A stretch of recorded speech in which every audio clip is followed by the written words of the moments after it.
Hello viewers, welcome to another lesson on probability. Today we will discuss total probability and also introduce you to the concept of Bayes theorem. Let us start with the situation. Suppose you have two bags, bag X and bag Y. We select a bag and from the selected bag we draw a ball. Now, bag X has 3 green and 4 red balls, bag Y has 2 green and 5 red balls. Now, what is the probability that the ball selected is say a green ball? So far you have been dealing with situations where we had only one bag and you can have 2 or more color balls in it. So, what changes now? You may select bag X and then draw a ball out of it, or bag Y and then draw a ball out of it, which may be green is what you are looking at.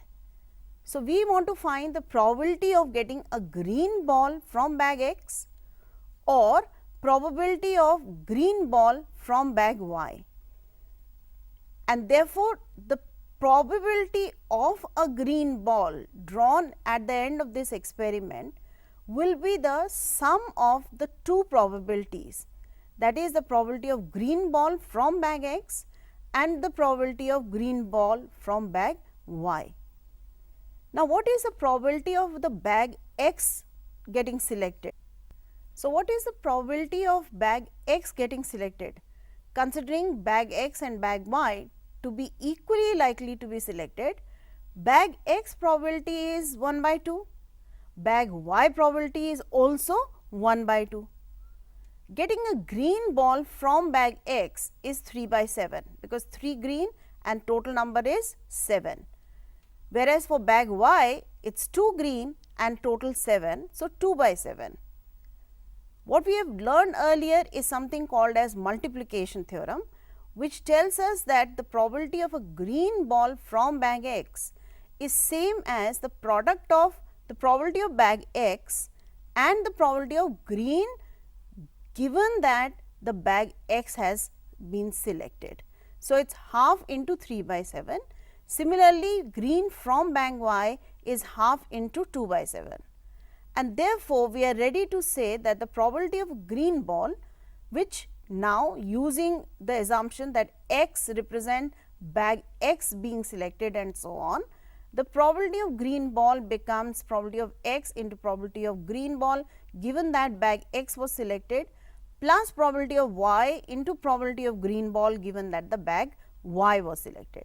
So, what you now need to do is just plug in the values as we found out in our earlier slide, and the total answer is ready as 5 by 14.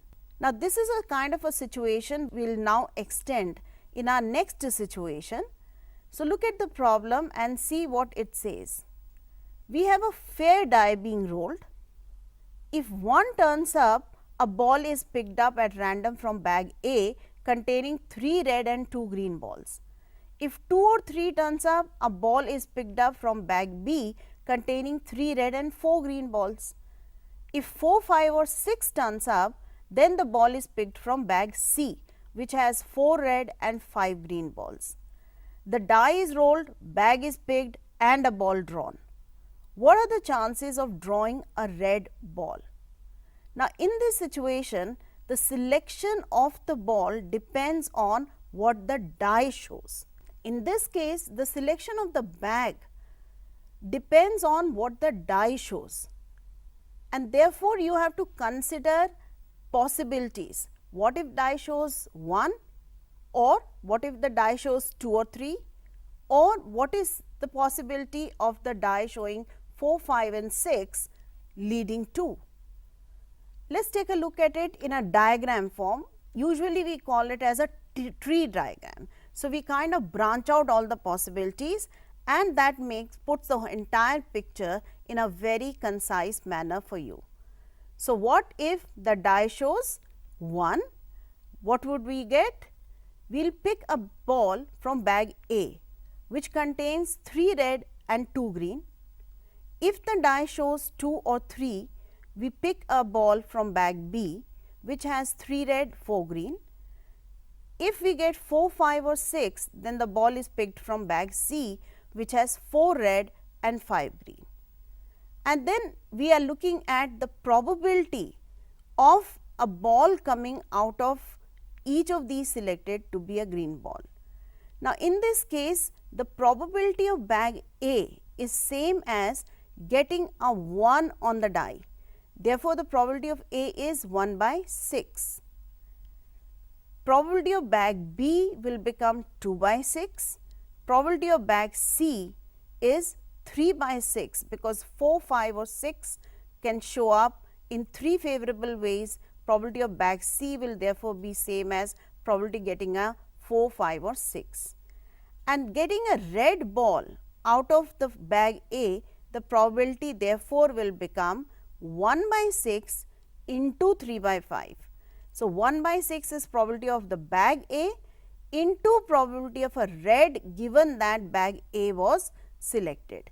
Similarly, probability of a red from bag B will become 2 by 6 into 3 by 7, and red from bag C will become same as 3 by 6 into 4 by 9. And therefore, the total probability of the red ball is same as per the expression here, which individually has been evaluated, and if you plug in the values of each of these corresponding probabilities, you get the final answer, and therefore, the probability of red ball is 293 over 630. Now, this is exactly what we are referring to as the total probability, that is not only of one possibility, but covering all the possibilities of the experiment which leads to a final outcome. You need to cover for all the possible events that may have occurred. We have a general result which summarizes what we have just discussed. Let us note down what the theorem of total probability suggests.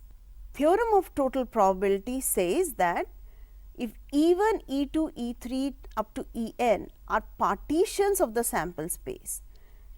Partition is a term which we are introducing right now. So, let us take a look at what partition means.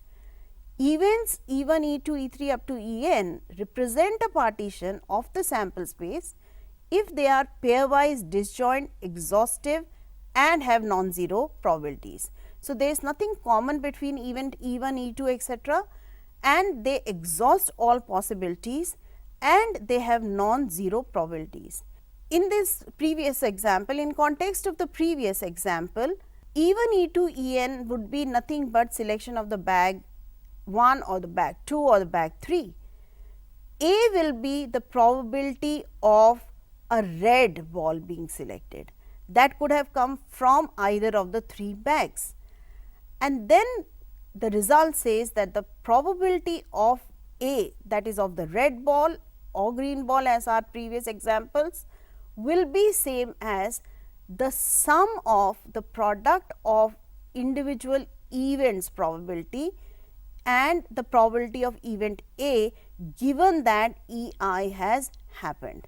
So, it can be written as P of E1 into P of A given that E1 has happened, plus probability of E2 into probability of A given that E2 has happened, up to the number of times that events are possibly happening in this experiment. In short, it can be written as summation of P of EI into probability of A given that EI has happened, summation running over 1 to n.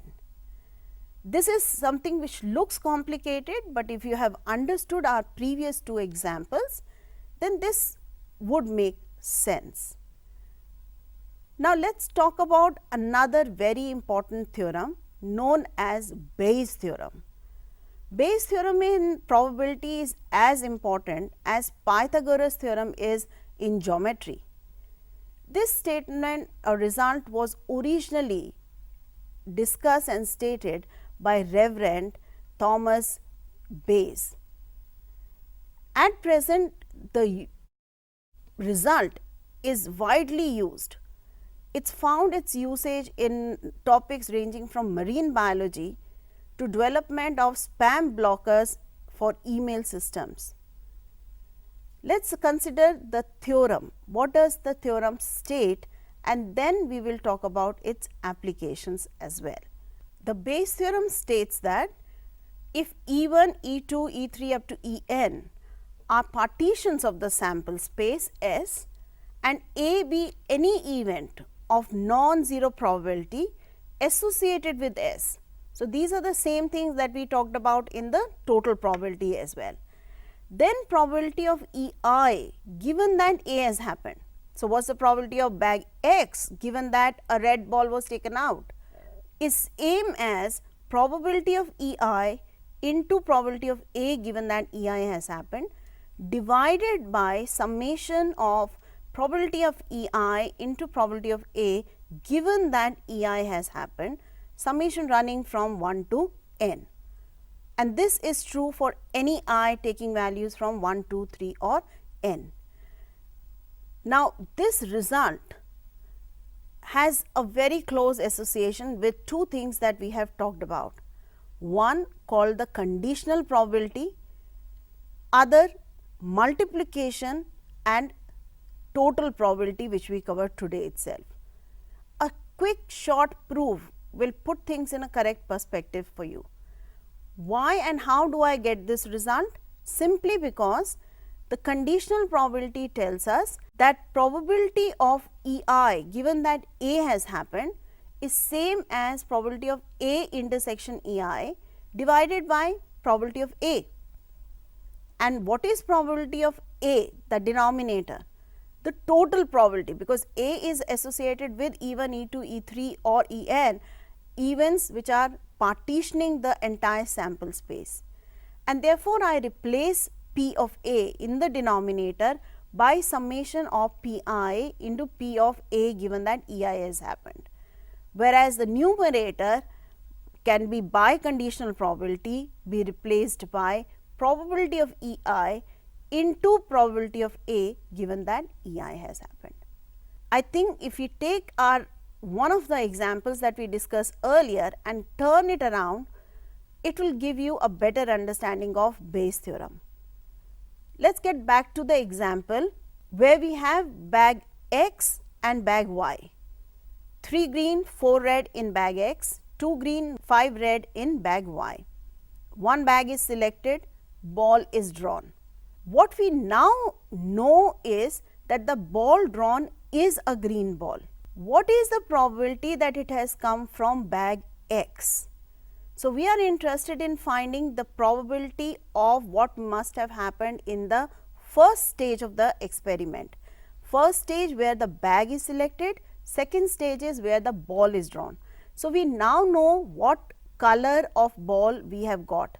We want to know what is the probability that the ball has come from bag X. So, using Bayes theorem, we know that the probability of X given that a green ball was drawn out is same as probability of bag X into probability of a green ball given that bag X was selected divided by probability of X bag into probability of green given that bag X was selected plus probability of Y into probability of green given that Y was selected. We know individual probabilities of all of these quantities. So, I have half into 3 by 7 divided by half into 3 by 7 plus half into 2 by 7. Just simplify and it becomes nothing but 3 by 5. And therefore, probability of bag X being selected given that a green ball was picked is 3 by 5.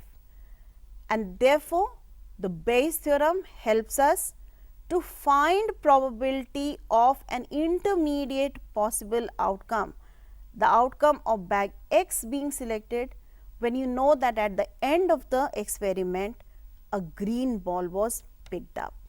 So, this was one of the applications of Bayes theorem. In our next lesson, we will take some more applications of Bayes theorem. See you in our next lesson.